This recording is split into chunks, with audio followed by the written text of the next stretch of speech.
Okay, sorry about that. There, we had a little disruption with the recording of the video. There was a issue with the memory of the iPad. So, um, anyway, I believe what I was going to say is that I continue to be amazed by the number of stories that are shared with us on a weekly and even daily basis about people who have gone through similar struggles to what we're going through right now.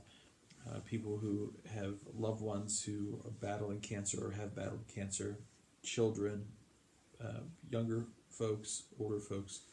It's it's amazing how many people this disease in its various forms have touched. Not just cancer, though.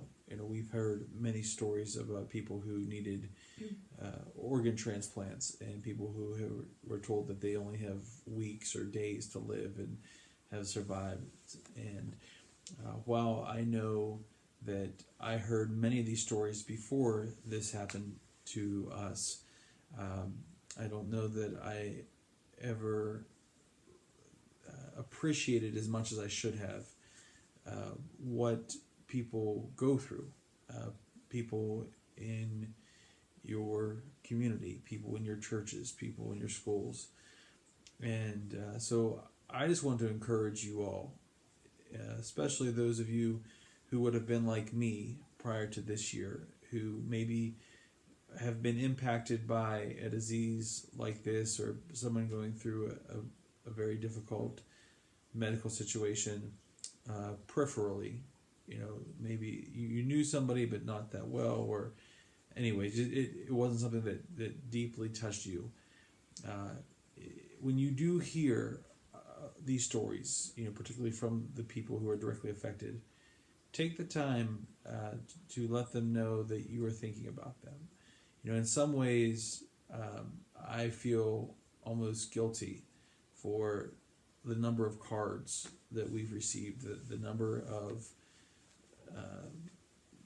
just gifts and other things that we've received, meals that we've received, because I'm just one person who's going through the situation. We are one family going through the situation. There's so many else out there, and probably so many others out there who don't get this type of love and support.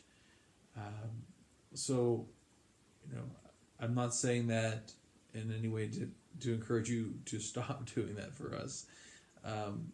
We certainly love it, but if it comes down to it, and there's somebody else who really could use that word of encouragement, or just could use a card to let them so that they can hear that somebody cares about them, please take the time to do that.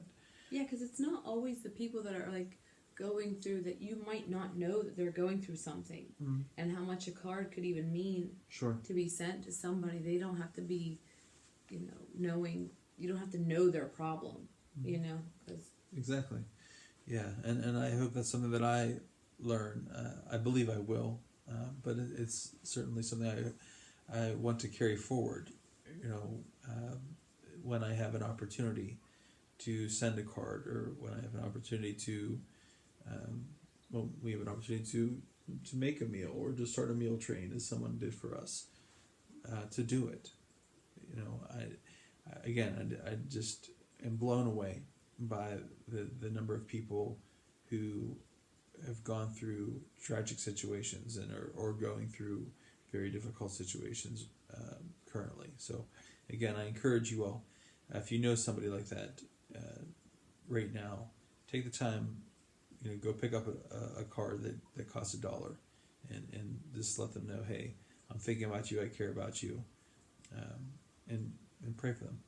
All right. So that's my little tidbit of what's on my mind. You were like, all right.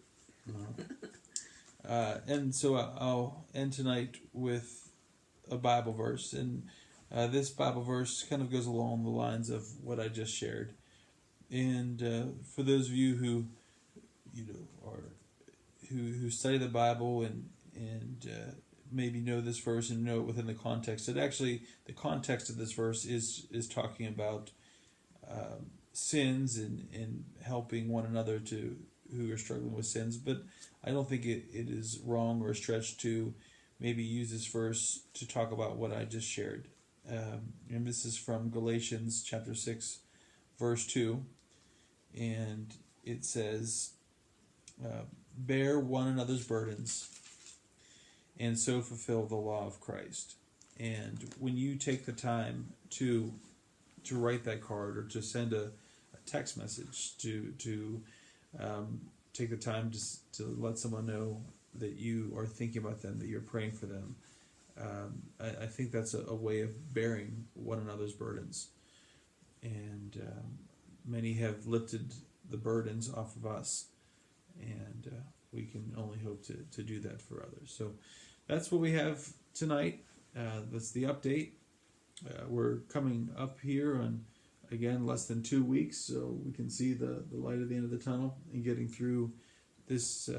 We'll call this, maybe this is more phase 2. That's what I was gonna say. Yeah, because phase 1 2. was the surgery and all that kind of stuff. So Phase 2. Phase 2, and then we'll see what phase 3 will bring. The journey will continue. It's not going to end on March 26th, God willing. It won't end on March 26th, right?